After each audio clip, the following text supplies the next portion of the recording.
आज हामी आएका छौँ नेपालको सुदूरपूर्वमा अवस्थित जिल्ला, जहाँ बजारको भिडभाडमा पनि शान्तिको सुगन्ध छाउँछ। हामी आएका छौँ हरियालीको मुटु इलाममा। यो हो चोक बजार। चोक बजार इलामको पुरानो र महत्त्वपूर्ण व्यापारिक केन्द्र हो। पुराना दिनहरूमा यहाँ चिया, अदुवा, आलु जस्ता कृषि उत्पादनहरूको व्यापार हुने गर्थ्यो भने आजका दिनमा पनि यो बजार इलामको सामाजिक र आर्थिक गतिविधिहरूको मुटु हो, जहाँ अतीतको झल्को र आधुनिकताको सङ्गालो भेटिन्छ।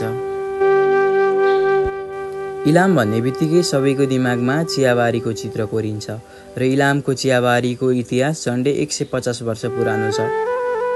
राणा शासनकालमा यहाँ पहिलो पटक चियाको खेती सुरु गरिएको थियो। समयसँगै इलामको चिया नेपाल मात्र नभई अन्य देशहरूमा पनि निर्यात गर्न थालियो।